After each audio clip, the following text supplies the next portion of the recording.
Yo, what's up, you guys? I hope you guys have been doing good. This is something I was not really planning on talking about for a bit, but here we are, and now we're here. Now we're talking about it. So, in case you guys live under a rock, I seriously doubt you guys do. We all knew this was gonna be coming at some point in the next couple of years. We've all been feeling this for about probably the last 2 years. But now that it's official, it feels surreal and kind of unexpected in some way. No matter where you were playing this game, if you played this from the beginning of D1, playing all the way then to your new light that joined during Final Shape, if you at any point played the game, you understand that there is a lot of story built into this game. There's a lot of moments that happen in the game that kind of pull you in further, whether it be the entire D1 saga to Destiny 2 and the Red War campaign, or the whole Forsaken campaign with Cayde 6 being killed off, to even Final Shape, if you will, when they brought him back.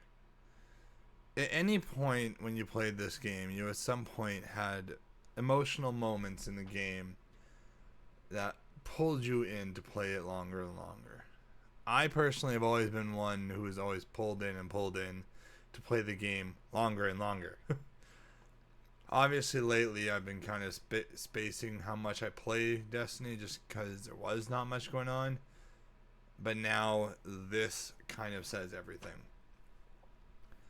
So, anyway, we're going to go through the whole entire TWID about the beginning of the end, essentially, for Destiny as a whole. And then I'm going to kind of just talk about my thoughts. What is going to be going on in the future for me in terms of content creation. Will I stop playing or will I keep going? It all is up in the air.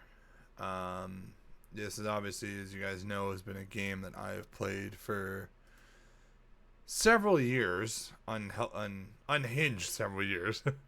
You guys know that my channel really was based off of, well, PlayStation exclusives, but really was a lot on Destiny as a whole. So for me, this is definitely hitting a bit harder from a content creating side and it also is kind of hitting on more of a for me more of a social side. I mean, my community is mostly Destiny gamers who came along, whether it be for Gambit helps or just to hang out and play games, and they randomly saw my small channel at some point and were like, hey, cool, let's go see what he's doing. Hey, someone playing Gambit, let's go see what's going on. The only person playing Gambit. Anyway, but yeah, so we're going to kind of just go through the whole TWID as a whole. You guys kind of go through everything. I'll give my thoughts. And then, yeah, I'll kind of just talk a little bit about what I'm planning on doing going forward with streaming in general, as well as the next, I guess, for foreseeable future when it comes to content. Anyway, without further ado, Destiny 2, every end is a new beginning. For almost 12 years, we have had the joy and honor to explore the Destiny universe with you all. Through all the up and downs, surprises and triumphs, many server problems. That's not on there, sorry. Building Destiny alongside our players has been a monumental privilege. While our love for Destiny 2 has not changed, it has become clear that after the final shape, we have reached the time for our shared worlds and Destiny to live beyond Destiny 2.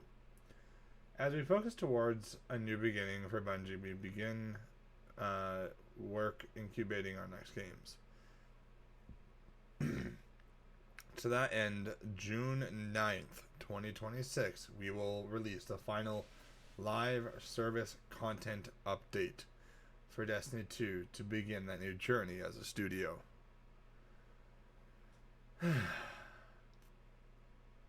Though active development may be concluding, we will ensure that Destiny remains playable just like D1. Many changes in this final update will aim to ensure that Destiny 2 is a welcoming place for players to return to. Essentially, what's going on is basically June 9th, the last major content drop of anything, and then after that, it's just going to be like they're doing with Destiny 1 with maybe maintenance updates here and there or server checks. But other than that, I'm sure you guys have noticed Destiny doesn't really get a whole lot of maintenance anymore for D1. That's kind of what's going to happen with this game. It's just going to be they're going to make sure it still works, but that's about it. That being said, Destiny 2 Monument of Triumph. They did this in D1. I think it was about, I want to say it was a good couple of years before Destiny 2 dropped. Because this came out, they did the same thing. I think it was Rise of Iron it was called, if I remember correctly. It was the last DLC, if you will, for Destiny. Anyway, they're kind of doing the same thing, which, you know what, I don't mind. It at least gives us a reason to get back on. Since Destiny 2 launched, Guardians have turned back to the darkness, defeated gods, shattered blades, banished nightmares, outplayed Savathun at chess, and forged legendary stories across the Sol system. On June 9th, Destiny 2 Monument of Triumph will be available to all players. We are inviting all Guardians to take part in the celebration of these accomplishments, legends, legends, renegades, conquerors, new lights, and everything in between. They've always done the Moments of Triumph. Now it's the Monument, which is basically to end all of it, which is disappointing. You can earn stuff, like, I guess it's called legendary marks, earned by completing a game-wide array of triumphs. They'll be grant access to a vast selection of free armor, ornaments, accessories, weapon engrams, and more. Woo. I am glad they're at least putting in a title that goes along with this. It gives me a reason to actually want to grind it, to be honest. Let's see. Rediscovering Soul. We've been embracing the mission of making this update feel meaningful, looking back at many of the requests that players have shared with us over the years while finding ways to bring some of them to life.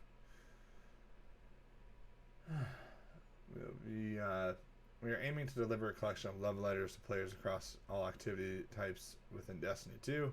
Seems a little weird in my opinion, but you know what? It is what it is.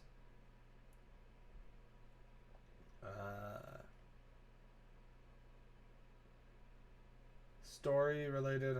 So below you'll find a laundry list of features and bullets, but expect further blog breakdowns. So if you guys really want, after this video I can make more breakdowns of their blogs that they post leading up to June 9th. I'm more than fine with that. Monument of Triumph will deliver small character beats to lead the story and characters in interesting places, touching on themes across Destiny.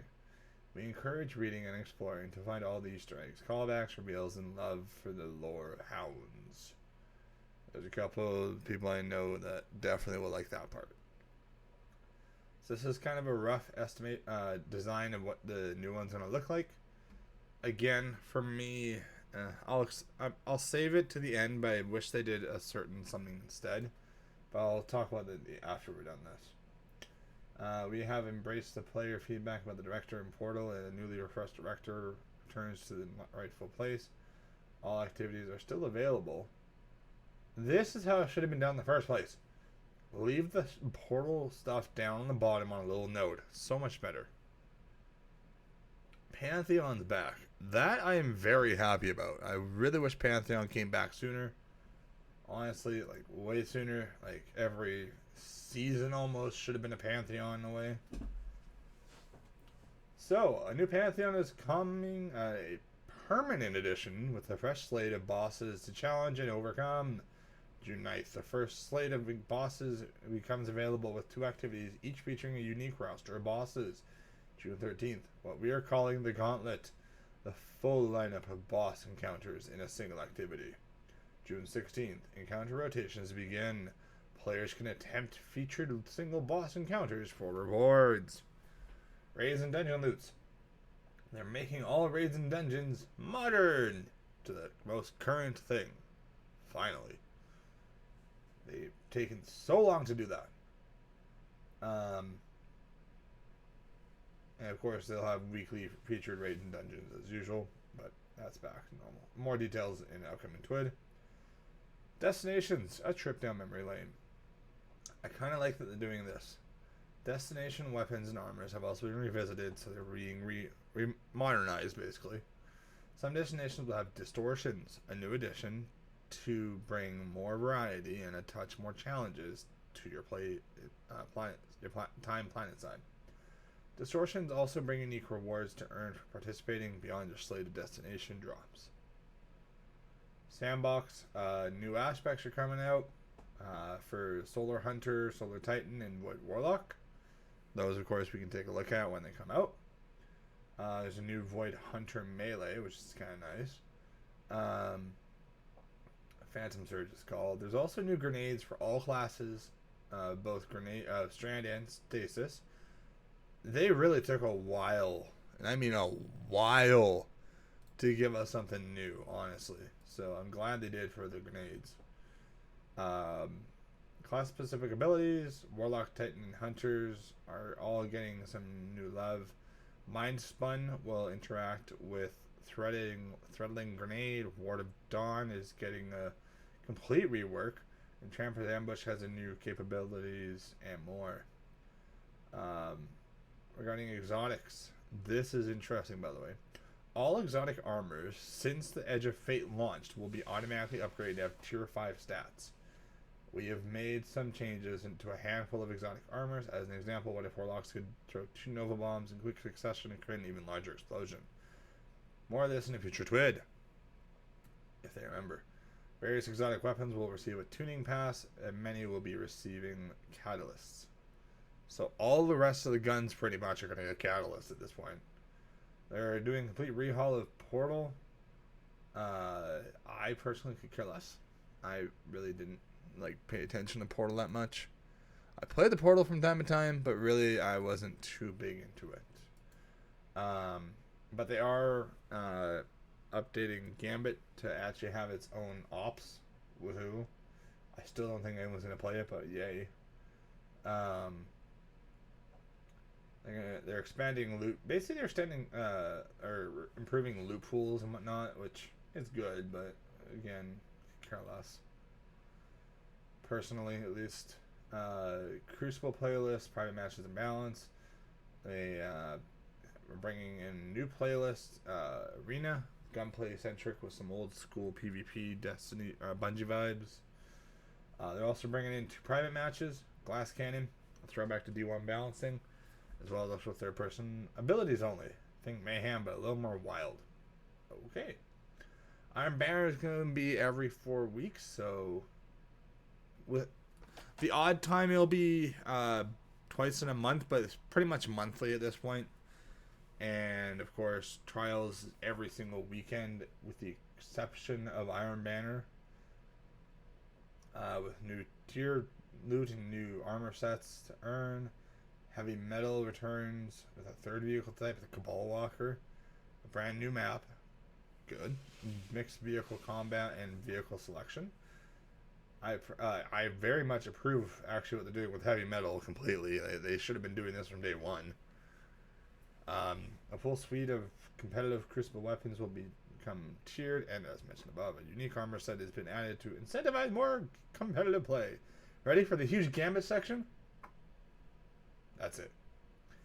Gambit is being updated to an ops category and receiving a reward refresh, new armor to earn with a unique set bonus. And they're reprising iconic Gambit weapons as tiered gear with new perks to earn, which again, I'm very happy with. I personally wish they did that a lot sooner, but at the same time, I'll take what I can get. Seasonal events. This is an unfortunate one. I'm a little sad on this one. I get why, because essentially all the staff's not going to be doing anything with Destiny anymore. But at the same time, I enjoyed these events because they were something to grind and actually it gave me a personal reason to actually get on to play some Destiny for a bit during that time. Because every time those events were going on, there was nothing happening in Destiny. Like, all the newest content had already dropped. So for me, this is rather sad. But The good news is at least a collection of weapon rewards from for Festival of Lost, the Dawn, and Guardian Games of Solstice can be earned through engrams on a Monument of Triumph vendor. Armor ornaments set previously available for Bright Dust will be available not only through direct exchange but also through Bright Engram focusing. That is actually something I am very much interested in seeing how it works. I don't know about you guys. A lot of the times I got Bright Engrams, they were always dupes. I think 1 in every 20 was a new item for me if I was fortunate enough. Silver and Bright Dust will continue to be an earnable currency through gameplay objectives, and we have expanded the offering of cosmetics that can be acquired with this currency. Silver will continue to be available for players to purchase in exchange for various items in the Eververse. Bright Dust rotation is being changed from weekly to daily, giving players more opportunity to exchange this earned currency for the cosmetics they desire. We have added a focusing system for your bright engrams. Using an engram and some Bright Dust, you can select from an array of engrams that guarantee the item category result and do not produce duplicates, gradually filling out your collection. I struggle with getting this full, so I am very much happy with this. I'll probably just like full send one category at a time if I do that, but yeah. Anyway, reward pass. The Monument of Triumph update brings an updated rewards pass, what was originally planned for Shadow and Order, featuring a new exotic hand cannon, armor ornaments, and more. We have increased number of cosmetic rewards on the pass as well, including multiple armor sets, ghosts, shaders, and more. Yes, and we said and more twice. Looks like we put a lot of extras on this thing. We hope you enjoy it. We'll see. I'm very curious what that classifies as. Armor ornaments to true exotic armor transmog. Strange United players may apply common, uncommon, rare, legendary armor ornaments to their exotic armors visible in PvE environments. Destiny 2 collection. They're bundling everything. There you go. That pretty much says it all. They're bundling everything. That being said, they're bringing back something cool. Kinda. Should have been brought back a lot sooner. Sparrow Racing League is back. SRL, or Sparrow Racing League, returns as a permanent addition, reopening tracks from the original Destiny experience and adding a new space to race our opponents. We've created a new unique weapon set to earn by completing in races. Armor sets return with a new set bonus and numerous cosmetics, including horns, will be available to earn. A full breakdown in the coming weeks, previewing the upcoming feature. TWIDS and developers insights through launch. Each week through launch, we'll be diving a bit deeper into each subject through a mix of developer insight articles and This Week in Destiny updates.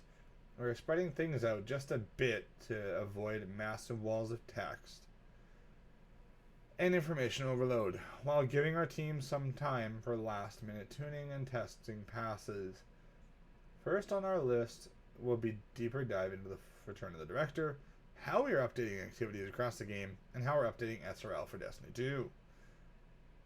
This will be followed by a full week of articles dedicated to our weapon sandbox, raid and dungeon updates, and then a week dedicated to armor updates and abilities. After launch, the TWID will keep coming for a few more weeks.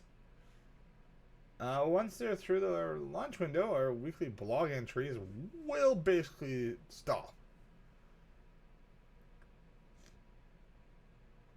Yeah, pretty much. That's what they're basically saying, is it's pretty much ending it. They might post stuff on social media and Discord and shit like that, but other than that, no. Thank you. Destiny 2 has been our home for many, many years. The unknown can sometimes feel wild, even a bit scary at times, but these opportunities to explore the future are invigorating. As we look ahead, our commitment remains the same: to make games we and you are excited to play. From all of us here at Bungie, we cannot thank you enough for joining us on this journey throughout the Sol system. You will still find us Starside for years to come. Per Audacia ad Astra.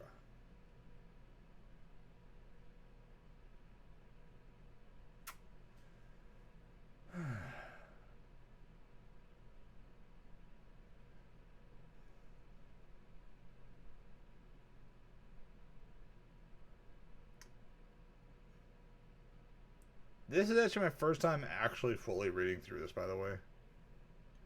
I kind of skimmed a bit of it at work when I heard the news because I was in the middle of work when this came out. For me,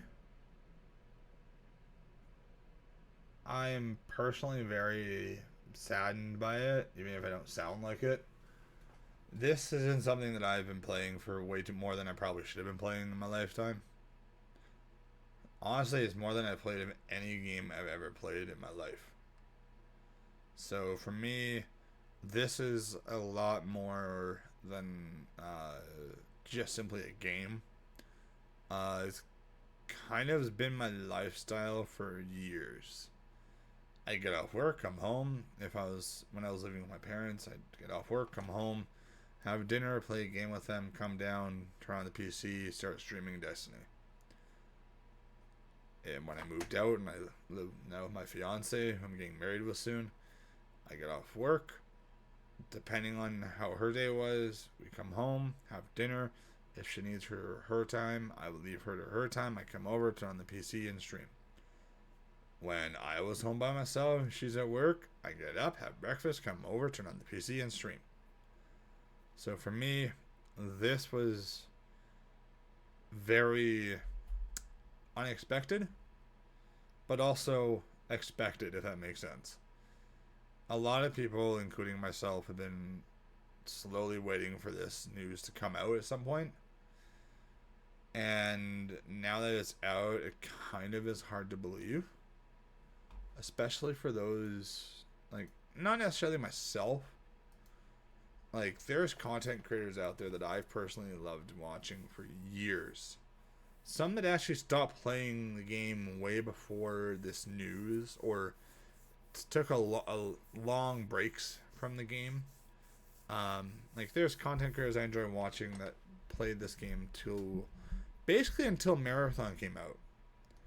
You know, like Grenader Jake, Swetzicle, Glad, Frostbolt, Cap Danielson. There's a lot of others I'd list, but honestly, those are the ones that come to mind right away.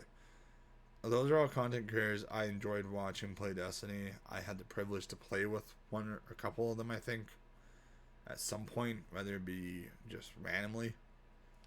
And for me, this game it was kind of like my safe space in life, like to get away from everything else and to just enjoy my life a little bit in a virtual world. Like, I play a lot of console games, don't get me wrong, I stream them all the time, but for me, this was heavier than it should have been. I'm kind of glad they're at least ripping the band-aid off and telling us all this. So some key things that I'm interested in with this, and then I'll kind of give my thoughts on what's going on with this future of content. I'm interested in seeing Monuments of Triumph, because I know it was actually quite a bit of a grind in Destiny 1, so that'll be kind of fun. I'm glad they're revamping the director to this. Pantheon is going to be a nice little change. I don't know if he'll bring that many people back, but it's good to have it back now. I'm actually interested in playing heavy metal with the changes, because that'll be kind of fun. Gambit, I might give it a try. I don't know if I'll be able to find people, but I'll give it a try. I'm very upset about the retirement of all of the seasonal events. Frankly, they should have kept it in. At least kind of gave reason for people to get on at that time of the year. Even if, like, I know there's rumors that they are going to be laying off a bunch of staff soon at Bungie. They could keep this on and just have a few people working there just to make sure it still works. So I'm a little surprised they're ending it, but so be it. I am very glad about the Bright Dust thing. I wish they did that a lot sooner, like during fucking Beyond Light. That would have been a good time. I could care less about cosmetics or the collection, quite frankly. It's nice to bring back SRL, but everyone's been asking for SRL for, what, 10 years? Basically, since Forsaken, people have been asking for SRL. They waited a fucking decade to finally give us SRL again. I don't know why it took them so long to bring it back in. I really don't know why.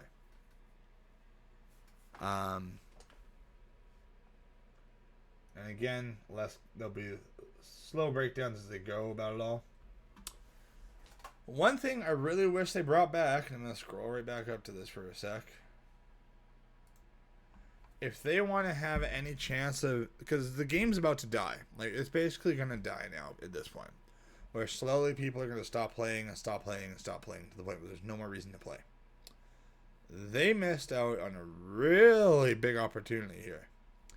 If they knew this was going to be the last of the game, then they need to set a timer or a date or something for when they're going to reopen the vault and put everything back into the game. All due respect, that needs to be brought back in. That content, for the amount that got removed, especially for someone like myself who played since the fucking beta, I want that back. All of that content needs to come back.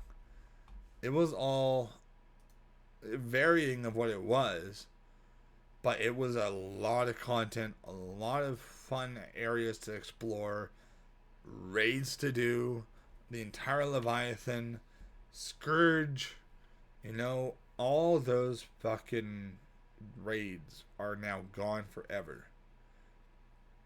Those are all fun raids to do. Scourge was insane because it was the first raid that brought in needing to use your sparrows to survive an encounter.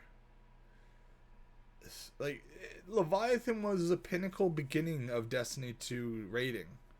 And that was before fucking Last Wish, before Scourge, before Guardian, before everything. And they aren't bringing any of that back. They didn't even mention they're bringing back any of the vault. And honestly, that's very disappointing. The vault needs to come back. It has to come back. If the vault doesn't come back, they're basically going to lose so much free content for people. Like, even if they made it like a payment for those who are just entering, they need to bring it back. It is a very fun amount of content to play on. And some of the maps are insane to play on just for exploring. Titanins, fucking...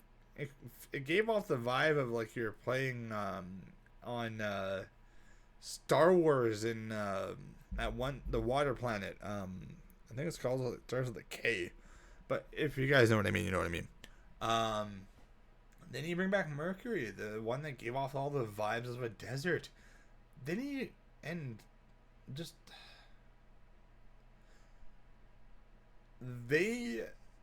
made a lot of interesting choices over the years at Bungie with the Destiny 2. And granted, my channel and my content, very few people see it because I'm not very much of a creator per se. I do this for fun. It's a fun hobby. But Bungie missed out on a lot of huge opportunities, including opening up the vault and bringing back all the content for people to play. Because all that content's now gone, and people can't play that content anymore because it's all gone. And unless they bring it back, it's never going to be coming back. Anyway, what does that mean for my channel? I fully intend on still making content regardless of what's going on. When this comes out on June 9th, and probably for the first few weeks, I'm going to be putting a lot of time back into Destiny. I'm going to commit a bunch of time to it.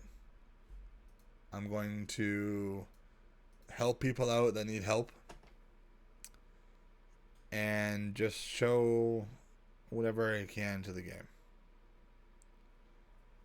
As time passes, I'm not necessarily going to be playing as much Destiny, But for me, I'm still going to keep playing Destiny until the day the servers are ultimately turned off. There's a petition going around right now, I think, for Sony to keep make a Destiny 3. Last I saw, I had like 40,000 petitions. That won't do anything. It's a nice idea, but it ain't going to do anything. Sony doesn't care that much. And for me, when it comes to content creation, I still want to play Destiny. I'm going to still enjoy it.